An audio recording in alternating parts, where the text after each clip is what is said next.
नमस्कार साथियों। मैं शिवा ठाकुर। आपका हमारे चैनल ब्राइट एग्ज़ाम और सेवा मेमोरियल में स्वागत है। और जैसा कि दोस्तों आपको पता है, हमारा एक new YouTube channel bright exam के नाम से आया है। तो पहले क्या करें, आप इसको सब्सक्राइब कर लें। और जो हमारा पुराना चैनल है सेवा मेमोरियल, यदि इसको सब्सक्राइब नहीं किया है तो इसको भी सब्सक्राइब कर लें।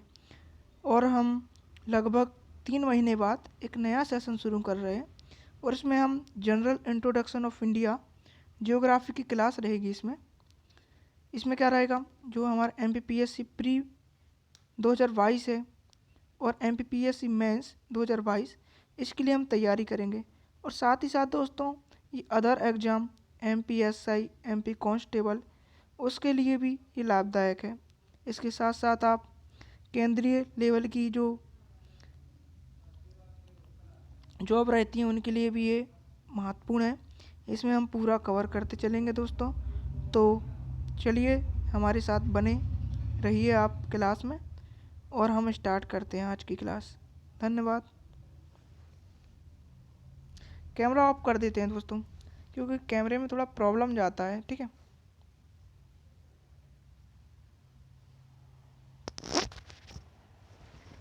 तो आज की क्लास में हम सबसे पहले देखेंगे भारत का सामान्य परिचय। और भारत के सामान्य परिचय में हम सबसे पहले बात करेंगे कि भारत की आकृति किस टाइप की है, भारत का अक्षांशीय देशांतरी विस्तार, भारत का क्षेत्रफल, और भारत के बिंदु कौन कौन से हैं, और भारत के राज्यों की स्थिति, ये सब हम आज की क्लास में जानेंगे। और भारत के सामान्य परिचय में इसके बाद हम अगली क्लास में भारत की अन्य देशों के साथ जो सीमा लगती है उसके बारे में जानेंगे, और जो उनके साथ रेखाएं लगती हैं, जैसे डूरंड रेखा, मैकमोहन रेखा, रेड क्लिफ रेखा, इसके बारे में जानेंगे। फिर इसके बाद हम भारत की भूगर्भिक संरचना के बारे में बात करेंगे। तो जो आज के हमारा पहला सेशन है, इसमें हम बात करने वाले हैं भारत की भारत का क्षेत्रफल बात करेंगे, आकृति बात करेंगे, ये सब। ठीक है। तो हम बात करते हैं।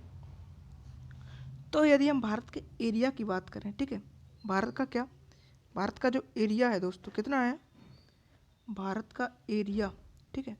तो जो भारत का एरिया है वो 32,87,000, कितना, 32,87,263, कितना, 32,87,263 वर्ग किलोमीटर।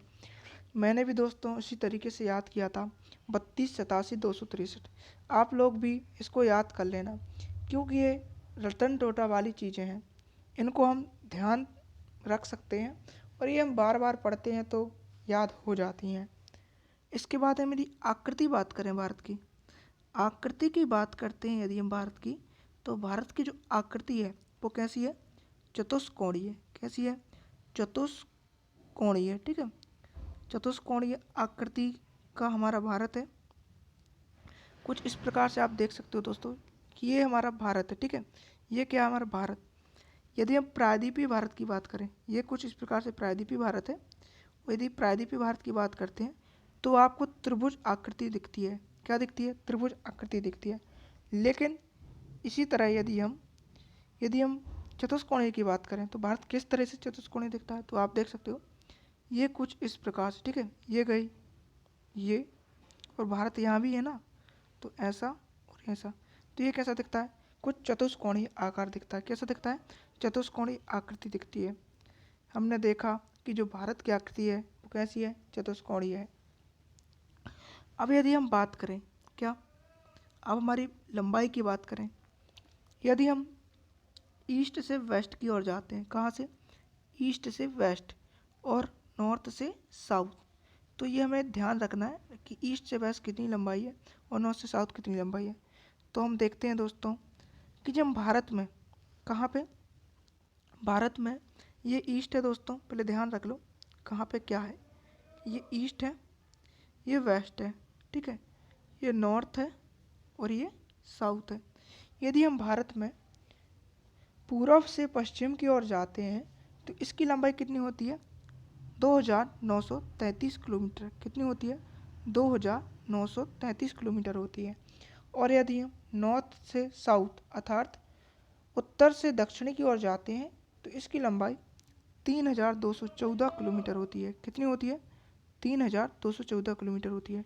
तो यहाँ पे हम क्या लिख लेंगे कि यदि हम भारत में, कहाँ, भारत में पूर्व से पश्चिम की ओर जाते हैं तो इसकी लंबाई 2933 किलोमीटर होती है। कितनी होती है? 2933 किलोमीटर होती है। और यदि हम उत्तर से दक्षिण की ओर या कहें नॉर्थ से साउथ की ओर जाते हैं तो इसकी लंबाई 3214 किलोमीटर होती है। कितनी होती है? 3214 किलोमीटर होती है। इतना सब हमने जाना। इसके बाद हमें बात करना है भारत का अक्षांशीय और देशांतीय विस्तार। तो कितना है दोस्तों भारत का अक्षांशीय और देशांतीय विस्तार? आपने पढ़ा ही होगा दोस्तों। बताइए दोस्तों कितना है भारत का अक्षांशीय और देशांतीय विस्तार? कितना है? पहले हम इसको कवर कर लेते हैं दोस्तों, क्योंकि हमारे पास एक ही मानचित्र उपलब्ध है और हमें एक ही मानचित्र में पूरा कवर भी करना है। तो यहाँ पे हम देखते हैं कि भारत का जो अक्षांशीय और देशांतीय विस्तार कितना है। ठीक है, तो एक मैप के माध्यम से हम समझते हैं दोस्तों। ये कुछ इस प्रकार से हम एक पृथ्वी का मैप बनाते हैं, आपको भी समझ में आ जाएगा।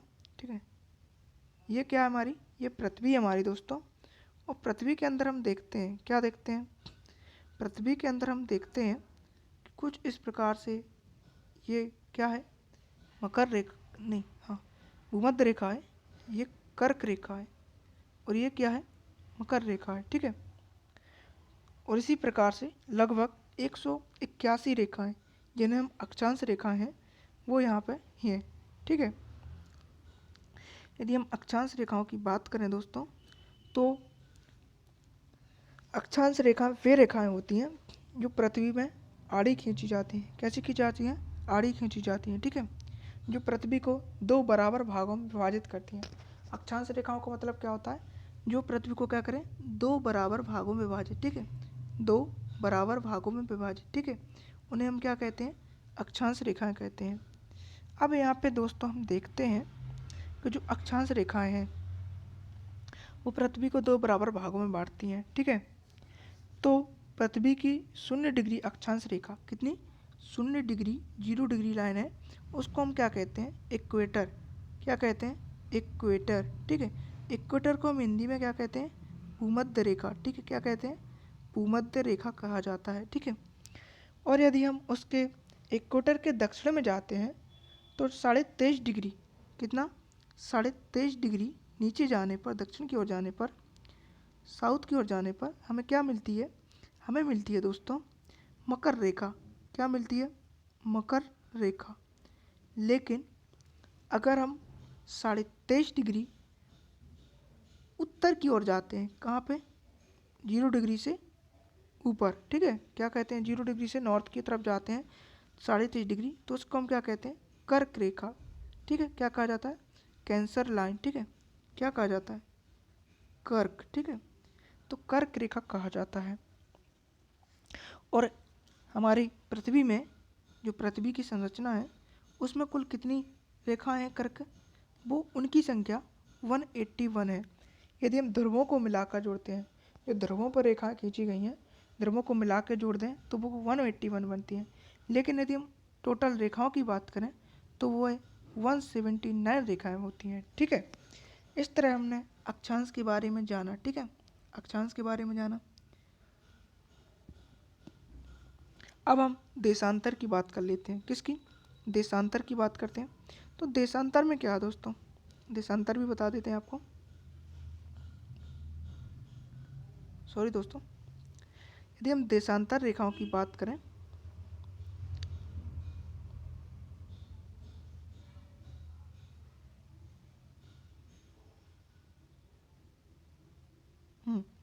ये हमारी पृथ्वी है। सॉरी दोस्तों, फिर से सॉरी, तो मानचित्र नहीं बन रहा है सही।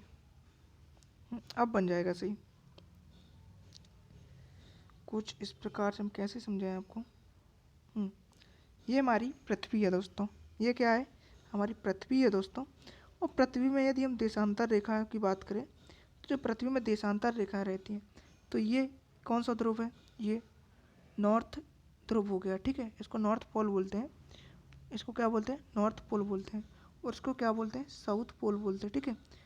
तो देशांतर रेखाएं क्या करती हैं, देशांतर रेखाएं उत्तरी ध्रुव को दक्षिणी ध्रुव से जोड़ती हैं। किससे जोड़ती हैं, उत्तरी ध्रुव को दक्षिणी ध्रुव से जोड़ती हैं, ठीक है। इनकी जो दूरी रहती है, इनकी दूरी भूमध्य रेखा का एक समान होती है, लेकिन भूमध्य रेखा से ध्रुवों की ओर जाने पर इनकी दूरी असमान दिखाई देती है, और एक समय ध्रुवों पर पहुंचने पर इनकी दूरी शून्य हो जाती है। इनको हम कहते हैं देशांतर रेखाएं। किसको कहते हैं, वे रेखाएं जिनकी दूरी भूमध्य रेखा पर एक समान होती है, लेकिन ध्रुवों पर जीरो हो जाती है या कहें शून्य हो जाती हैं, उन्हें हम देशांतर रेखाएं कहते हैं। देशांतर रेखाएं ये पृथ्वी पर समय का निर्धारण करती हैं। किसका, ये पृथ्वी पर समय और किसका निर्धारण करती हैं, समय और तिथि का निर्धारण करती हैं, समय और तिथि का निर्धारण करती हैं। एक ग्रीनविच रेखा रहती है जहाँ से समय का निर्धारण किया जाता है, ठीक है। समय का निर्धारण कहाँ से किया जाता है, ग्रीनविच रेखा से किया जाता है। तो हमने इतना सब जाना, अब हम बात करते हैं जिसकी हमें बात करनी है। तो हमारे भारत में, या कहें हम भारत का अक्षांशीय और देशांतीय विस्तार कितना है। यदि हम भारत के अक्षांशीय विस्तार की बात करें तो मैंने बताया था आपको कि भारत का अक्षांशीय विस्तार कितना है, जल्दी बताइए, जल्दी बताइए दोस्तों।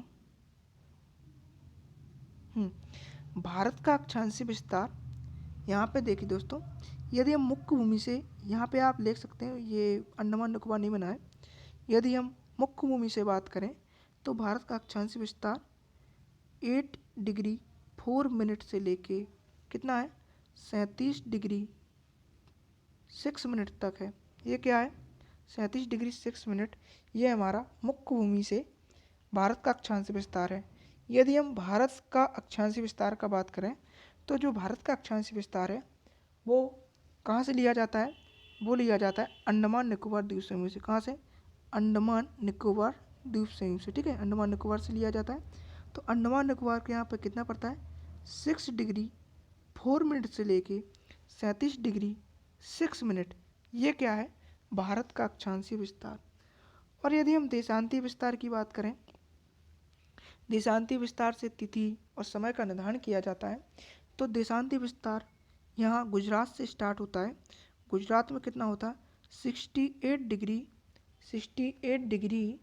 7 मिनट से लेके कितना, 68 डिग्री 7 मिनट से लेके 97 डिग्री 25 मिनट, ठीक है, 97 डिग्री 25 मिनट, ये कहाँ पे पड़ता है, अरुणाचल प्रदेश में, ठीक है। यहाँ पे देख सकते हो, ये जम्मू कश्मीर, ये अंडमान निकोबार, ये कन्याकुमारी, ठीक है। कन्याकुमारी हमारी मुख्य भूमि हो जाती है, और कन्याकुमारी से यदि हम भारत का अक्षांशीय विस्तार देखते हैं मुख्य भूमि से, तो भारत का अक्षांशीय विस्तार कितना होता है, 8 डिग्री 4 मिनट से लेके 37 डिग्री 6 मिनट। और यदि हम भारत का अक्षांशीय विस्तार जो कि अंडमान निकोबार से नापा जाता है, तो वहाँ से कितना होता है, 6 डिग्री 4 मिनट से लेके 37 डिग्री 6 मिनट होता है। और यदि हम देशांतीय विस्तार की बात करें तो भारत का देशांतीय विस्तार गुजरात से अरुणाचल प्रदेश के बीच में पड़ता है, और भारत का देशांतीय विस्तार 68 डिग्री 7 मिनट से लेके 97 डिग्री 25 मिनट होता है। और इन दोनों के बीच में भारत में लगभग 2 घंटे का समय, यदि गुजरात में 12 बज रहे हैं तो फिर अरुणाचल प्रदेश में 2 बज रहे होते हैं। तो क्या होता है दोस्तों, यदि हम भारत का समय ज्ञात करें तो भारत की मानक समय रेखा इलाहाबाद से होकर गुजरती है। जो इलाहाबाद कहाँ से गुजरती है, यूपी, मध्य प्रदेश, छत्तीसगढ़, उड़ीसा और आंध्र प्रदेश, ठीक है। तो ये 5 राज्यों से होके भारत की मानक समय रेखा गुजरती है, और यहीं से भारत का समय निर्धारित किया जाता है, ठीक है। तो क्या होता है दोस्तों, जो अरुणाचल प्रदेश है और गुजरात है, इन दोनों के बीच में लगभग 2 घंटे का समय अंतराल होता है। अरुणाचल प्रदेश में यदि सुबह 4 बजे सूर्य उग जाता है, तो वहीं पर गुजरात में सुबह 6 बजे सूर्य देवता के दर्शन होते हैं। आप देख सकते हो भारत के समय अंतराल में कितना अंतर है दोस्तों। ये हमारा दोस्तों अब हमें दोस्तों भारत के जो राज्य हैं उनकी बात करनी है। तो हम भारत के राज्यों में किस प्रकार से देखेंगे, तो हमें भारत के राज्यों को क्रमानुसार ध्यान रखना है। तो सबसे पहले हम जम्मू कश्मीर लद्दाख से शुरुआत करेंगे। तो क्या करेंगे, चलिए तो स्टार्ट करते हैं। दोस्तों इसमें कुछ मिस्टेक हैं जो सुधार लेना, जैसे यहाँ पे देख सकते हो, हम आपको बता देते हैं, ठीक है। तो यहाँ पे क्या बन गया है, तेलंगाना बन चुका है, ठीक है। और यहाँ पे क्या हो गया है, लद्दाख और जम्मू कश्मीर, ठीक है। तो यदि हम भारत के राज्य केंद्र शासित प्रदेश की बात करें, किसकी, भारत के जो राज्य स्टेट है और जो केंद्र शासित प्रदेश है यूटी है, इनकी हम बात करने वाले हैं, ठीक है। तो सबसे ऊपर से हम देखते हैं, तो नंबर 1 पर हमारा आता है, कौन आता है, नंबर 1 पर आता है हमारा, क्या आता है, जल्दी बोलिए, लद्दाख, ठीक है। ये क्या है दोस्तों, लद्दाख है, ठीक है। तो लद्दाख हमने सबसे पहले देखा, लद्दाख आता है। 2 नंबर पे आता है जम्मू कश्मीर, क्या आता है, जम्मू कश्मीर, ठीक है। हम शॉर्ट फॉर्म लिख देंगे दोस्तों, आज समझ जाना, ठीक है। मैं आपको एक मैप भी दे दूंगा जिसकी सहायता से आप देख सकते हो, मैं आगे इंक्लूड कर दूंगा पीडीएफ में, तो आप उसको पढ़ लेना अच्छे से, ठीक है। इसके और नीचे जाते हैं दोस्तों, तो हमें दिखता है हिमाचल प्रदेश, क्या दिखता है, हिमाचल प्रदेश, क्या दिखता है दोस्तों, इसको हम क्या देते हैं, हिमाचल प्रदेश, ठीक है। एचपी से प्रदर्शित करते हैं इसको हम, यदि शॉर्ट फॉर्म बता रहे हैं। इसके बाद दोस्तों हम देखते हैं हमारा चौथा राज्य पड़ता है, चौथा राज्य होता है हमारा उत्तराखंड, जिसको हम दोस्तों यूके के नाम से जानते हैं, किसके नाम से, यूके के नाम से जानते हैं, ठीक है। कौन सा, यूके, यूके मतलब उत्तराखंड, ठीक है। तो उत्तराखंड हमारा चौथा राज्य हो जाता है। उसके बाद दोस्तों हम जम्मू यूपी की बात करते हैं, किसकी, यूपी की बात करते हैं, तो ये हमारा यूपी हो जाता है। इसके बाद हमारा बिहार आता है, बिहार, बिहार भाई, यहाँ का शोक किसे कहा जाता है, तो कोसी नदी को बिहार का शोक कहा जाता है, ठीक है। बिहार का शोक किसे कहा जाता है, कोसी नदी को कहा जाता है। इसके बाद हम दोस्तों देखते हैं पश्चिम बंगाल, किसको, नहीं तो सॉरी दोस्तों, इसके बाद देखते हैं हम सिक्किम, किसको, सिक्किम, सिक्किम बहुत छोटा सा राज्य, और यहाँ पे देख सकते हो ये क्या है, सिक्किम है। तो मैं लिख देता हूँ सिक्किम, सिक्किम, ठीक है, सिक्किम हो गया। इसके बाद दोस्तों अब 7 सिस्टर की बात करते हैं, जिनको हम नॉर्थ ईस्ट वाले राज्य बोलते हैं, और ये 7 सिस्टर कहा जाता है, जो थोड़ी चाइना के, जो चाइना के लोग रहते हैं उनकी प्रवृत्ति के यहाँ पे लोग पाए जाते हैं, तो इनको थोड़ा अलग रखा गया है, लेकिन ये हमारे भारत का ही हिस्सा है, तो इन्हें भारतीय मानते हैं। लेकिन इनकी जो संस्कृति है वो चाइना और जो उनके पड़ोसी देश हैं, जो म्यांमार है, उनसे थोड़ी मिलती जुलती लगती है। तो यहाँ पे सबसे पहले हम देखते हैं किसको, यहाँ पे हम देखते हैं 7 नंबर पे अरुणाचल प्रदेश, किसको देखते हैं, अरुणाचल प्रदेश, इसको हम एपी से प्रदर्शित करते हैं, ठीक है। अरुणाचल प्रदेश के बाद हम देखते हैं दोस्तों 8वें नंबर पर नागालैंड, ठीक है। 8वें नंबर पर कौन होता है, नागालैंड, तो इसको हम एनजी से प्रदर्शित कर सकते हैं क्या, नागालैंड, ठीक है। इसके बाद हम नीचे 9वें नंबर पर देखते हैं, कौन सा है, मणिपुर, कौन सा है, मणिपुर, ठीक है। तो मणिपुर हो गया, ठीक है। मणिपुर की राजधानी क्या है दोस्तों, इम्फाल है, ठीक है। और जो नागालैंड की राजधानी है वो कौन है, कोहिमा है। और अरुणाचल प्रदेश की राजधानी क्या है, क्या बताइए जल्दी दोस्तों, क्या है अरुणाचल प्रदेश की राजधानी, ईटानगर। तो अरुणाचल प्रदेश की राजधानी क्या है, ईटानगर है। इसके बाद दोस्तों हम देखते हैं मिजोरम, जो हमारे 10वें नंबर का राज्य कौन है, मिजोरम है, ठीक है। तो मिजोरम कौन सा हो गया, 10वें नंबर का राज्य हो गया, ठीक है। इसके बाद हम 11वें नंबर पर किसको देखते हैं, तो 11वें नंबर पर हमें देखने को मिलता है त्रिपुरा, कौन सा मिलता है, त्रिपुरा मिलता है, ठीक है। जो त्रिपुरा है वो 11वें नंबर का हमारा राज्य है। और इसके बाद हम क्या देखते हैं, जो 12वें नंबर पर हमारा राज्य है, वो 12वें नंबर का राज्य कौन सा है, 12वें नंबर का राज्य मेघालय, ठीक है। कौन सा है, मेघालय। तो मेघालय भी हो गया हमारे 12वें नंबर का राज्य। और जो 13वें नंबर का राज्य है वो कौन सा है, असम, कौन सा है, असम, जिसको हम भाई घाटी कहते हैं, कौन सी घाटी, यहाँ का जो मानस राष्ट्रीय उद्यान है, यहाँ पे बहुत अच्छे राष्ट्रीय उद्यान है, ठीक है। तो हमने 13 राष्ट्रीय उद्यानों को कवर कर लिया है। अब हम वापस लौट कर आते हैं और बांग्लादेश को पार करते हुए हम 14वां राज्य देखते हैं। कौन सा 14वां राज्य हमारा कौन सा है दोस्तों, जल्दी बताइए। है पश्चिम बंगाल। इसको हम पीबी से प्रदर्शित करते हैं, पश्चिम बंगाल। इसके बाद हमारा 15वां राज्य है उड़ीसा। कौन सा है, उड़ीसा हमारा 15वां राज्य है। इसको यूडी से प्रदर्शित कर सकते हैं, ठीक है।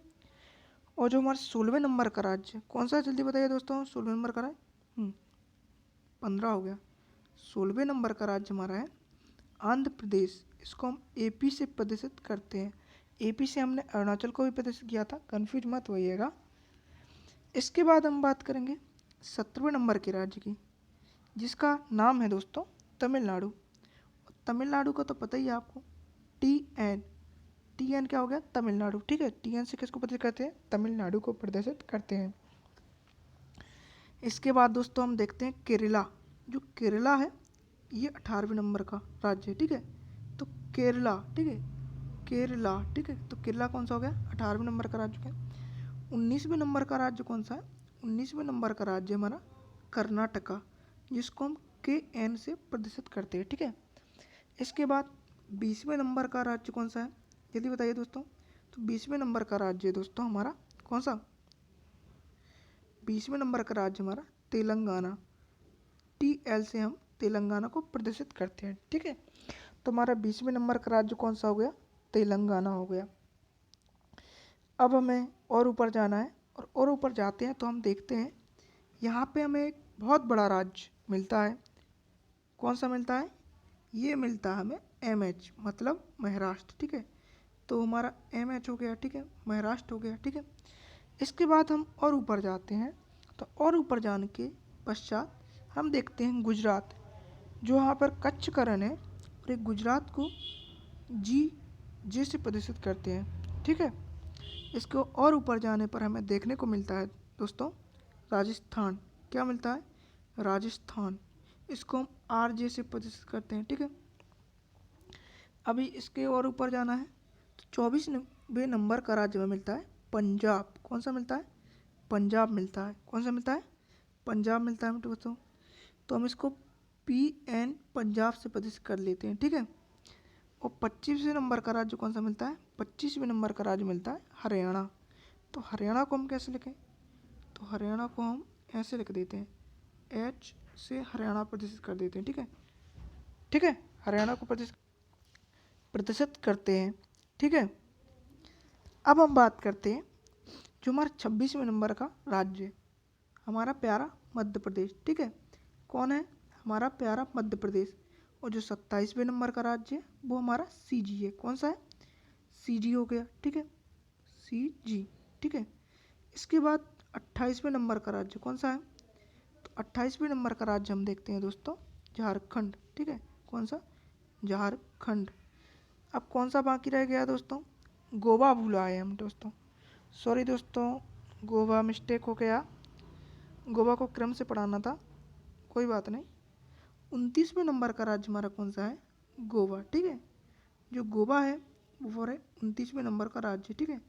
ये गोवा हो गया हमारा, ठीक है। गोवा हमारे 29वें नंबर का राज्य हो जाता है। अभी भी हम बहुत सारे छोड़ के आए हैं।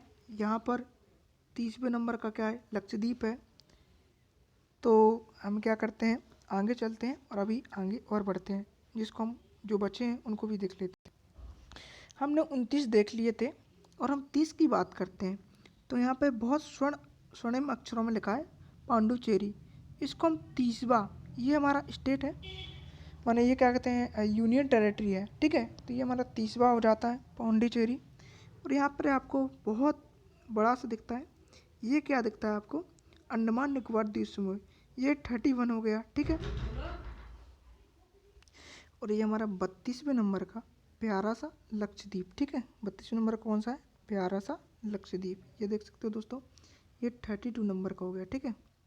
इसके बाद कौन बचता है, यहाँ पे दादर एवं नागर हवेली एवं दमन एवं दीव, ये हमारा 33वें नंबर का हो जाता है, ठीक है, 33वें नंबर का हो जाता है। इसके बाद हम दिल्ली की बात करते हैं, तो ये यहाँ पे हरियाणा का थोड़ा ऊपर और नोएडा के पास में, यहाँ पे 34वें नंबर का दिल्ली जो यूनियन टेरिटरी है। अभी हमें यूनियन टेरिटरी की बात कर रहे हैं, ठीक है। इसके बाद हम पंजाब और हरियाणा की राजधानी चंडीगढ़, तो चंडीगढ़ कौन सा हो जाता है, 35वें नंबर की यूनियन टेरिटरी हो जाता है। अभी भी दोस्तों एक बचा और दोस्तों इसी के साथ आज का जो हमारा सेशन है वो कंप्लीट होता है और आज हमने बहुत सारी चीज़ें कंप्लीट कर ली हैं, ठीक है। तो जो आज की हमारी क्लास थी वो यहीं पे कंप्लीट होती है। तो अब हम अगली क्लास में मिलेंगे। धन्यवाद दोस्तों।